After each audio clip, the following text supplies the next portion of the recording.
മറ്റൊരു വിശേഷത്തിലേക്കാണ് പോകുന്നത്. മലപ്പുറത്തേക്കാണ്. തീർച്ചയായും രണ്ടാം ലോക മഹായുദ്ധകാലത്ത് ഉപയോഗിച്ചിരുന്ന ക്യാമറ കണ്ടിട്ടുണ്ടോ? എന്നാൽ ആ ക്യാമറയുടെ വിശേഷങ്ങളാണ്. ഫോട്ടോഗ്രാഫി ഇന്നത്തെ പോലെ വികസിക്കാത്ത കാലത്ത് വിസ്മയം തീർത്ത മാമിയ RB 67 ആണ് എന്ന് നമ്മൾ പ്രേക്ഷകരുടെ മുന്നിലേക്ക് എത്തിക്കാൻ പോകുന്നത്. ദാസൻ വാണിയമ്പലം എന്ന ഒരു ഫോട്ടോഗ്രാഫറാണ്, അത് സൂക്ഷിപ്പുകാരൻ. നമുക്ക് അദ്ദേഹത്തെ കൂടി ഈ വാർത്തയിലൂടെ പരിചയപ്പെടും.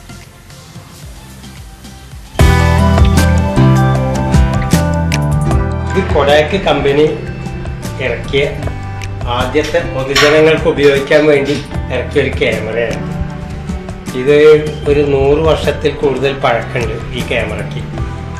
ഇത് രണ്ടാം ലോക മഹായുദ്ധത്തിൽ പങ്കെടുത്ത ക്യാമറയാണ്. ഇത് പണ്ട് കാലത്ത് നിക്കോൺ ക്യാമറകൾക്കാണ് ഭയങ്കര പേരുണ്ടായിരുന്നു. നിക്കോൺ ക്യാമറ ഉള്ള ഒരാളെന്ന് പറഞ്ഞാൽ പിന്നെ ഒന്നും നോക്കാനില്ല. ഇതിൻ്റെ അന്ന് കമ്പനി വില 125 രൂപയായിരുന്നു. ഞാൻ ആദ്യമായിട്ട് പൈസ കൊടുത്ത് വാങ്ങിച്ചത് ഇതേപോലത്തെ ഒരു സെക്കൻഡ് ഹാൻഡ് ക്യാമറ 50 രൂപയ്ക്ക്. ഈ ക്യാമറ ഒന്നുണ്ടായാൽ ഒരു സ്റ്റുഡിയോയിൽ ഒന്നുണ്ടായാൽ മതി. കളറും ബ്ലാക്ക് ആൻഡ് വൈറ്റും 35ഉം എല്ലാം പോളറൈഡ് വരെ ഇതിൽ ലോഡ് ചെയ്യുക. അതിൻ്റെ ബാക്ക് വാങ്ങിക്കാൻ കിട്ടും. ആദ്യമായിട്ട് ഫിലിം ക്യാമറയിൽ AF ക്യാമറകളെ ഇറങ്ങിയത് ഈ മോഡലാണ്. ഇതാണ് ഇപ്പോൾ ഏറ്റവും അന്ന് ലേറ്റസ്റ്റ് ആയി ഇറക്കിയ പോളറൈഡ് ക്യാമറയാണ്. ഇത് ഞാൻ ഗൾഫിൽ ജോലി ചെയ്യുന്ന സമയത്ത് അവിടുന്ന് വാങ്ങിച്ചത്. അത് ഫോട്ടോ എടുത്തു കഴിഞ്ഞാൽ അപ്പം തന്നെ ഫോട്ടോ ഇതിലെ വരും. വെറുതെ ഒരു 30 സെക്കൻഡിനെ കൊണ്ട് ഫോട്ടോ ആവും. ഫോട്ടോഗ്രാഫി ഒരു മൊബൈൽ ക്ലിക്കിൽ ഒതുങ്ങുന്ന കാലത്തിരുന്ന് ദാസൻ വാണിയമ്പലം ആ ബ്ലാക്ക് ആൻഡ് വൈറ്റ് കാലത്തെയും ഫിലിം റോളുകളെയും അന്നത്തെ ഏറ്റവും മികച്ച ക്യാമറകളെയും ഓർത്തെടുക്കുകയാണ്. വാണിയമ്പലത്തെ റോഡരികിലെ രാജേഷ് സ്റ്റുഡിയോയിൽ ചെന്നാൽ ഒരു കാലഘട്ടത്തെ ഫ്രെയിമിലാക്കിയവരെല്ലാം ഒരു ഫ്രെയിമിൽ കാണാം. ദാസൻ വാണിയമ്പലം അത്രയേറെ പ്രിയത്തോടെ ഹൃദയത്തോട് ചേർത്ത് വച്ചിരിക്കുകയാണ് ഇവരെയെല്ലാം. ദാസൻ പറയുകയാണ്, ഇന്നത്തെ തലമുറയ്ക്ക് മനസ്സിൽ കാണാൻ പോലും കഴിയാത്ത പൊയ്പോയ ഒരു കാലത്തെ പറ്റിയും അന്നത്തെ ഫോട്ടോഗ്രാഫിയെ പറ്റിയും. ക്യാമറ കണ്ടുപിടിച്ചിട്ട് തന്നെ 100-200 വർഷം ആകുന്നേ ഉള്ളൂ. അതിൻ്റെ ഇടയിൽ ആദ്യം ഈ ഫിലിമിന് ബദൽ ഗ്ലാസ്സിലായിരുന്നു വന്നിരുന്നത്. അപ്പോൾ അത് വീണ് പൊട്ടിപ്പോയാൽ പിന്നെ ആ പടം കിട്ടില്ല. അങ്ങനെ അത് കുറേ കാലം കഴിഞ്ഞപ്പോൾ ഫിലിമിലേക്ക് വന്നു. അങ്ങനെ ബ്ലാക്ക് ആൻഡ് വൈറ്റ് ഫിലിം വന്നു. ബ്ലാക്ക് ആൻഡ് വൈറ്റ് ഫിലിം ആണ് ഇപ്പോഴെന്ന് വെച്ചാൽ ഇതിൽ ഇത്രയും ആൾക്കാരെ കടന്നുകയറ്റം ഉണ്ടാവില്ലായിരുന്നു. കാരണം അതിന് ഡാർക്ക് റൂം വേണം, കെമിക്കലുകൾ വേണം, അതൊക്കെ നമ്മൾ സ്വയം കൂട്ടുകയാണ്.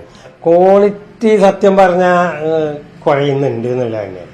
കാരണം പല പിക്സൽ കുറഞ്ഞ ക്യാമറകളിലും ഫോട്ടോ എടുത്തു കഴിഞ്ഞാൽ വലുതാക്കാൻ പറ്റില്ല.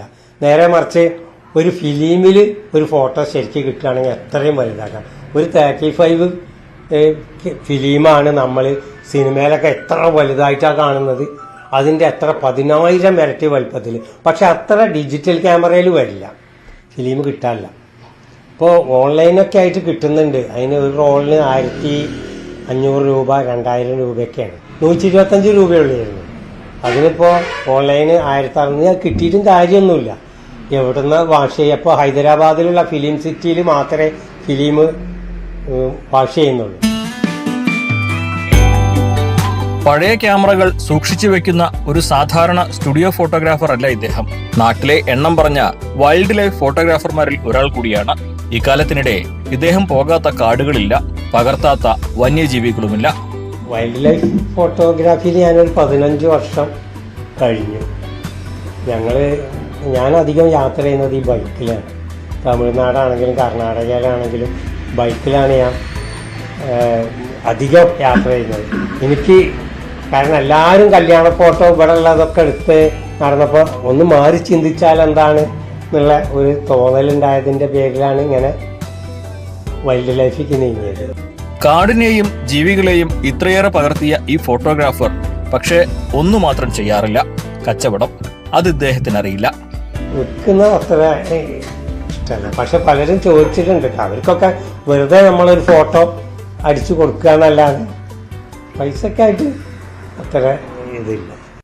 ഒരിക്കൽ നാവിൽ പിടിമുറുക്കിയ ക്യാൻസറിനെ ചെറുത്തു തോൽപ്പിച്ച പോരാളി കൂടിയാണ് ദാസൻ വാണിയമ്പലം. അതിജീവന പോരാട്ടക്കാലത്ത് ഇനി എന്ത് ചെയ്യാനാണ് ആഗ്രഹമെന്ന് ഡോക്ടർ ചോദിച്ചപ്പോൾ ദാസന് പറയാൻ ഒരു മറുപടിയേ ഉണ്ടായിരുന്നുള്ളൂ.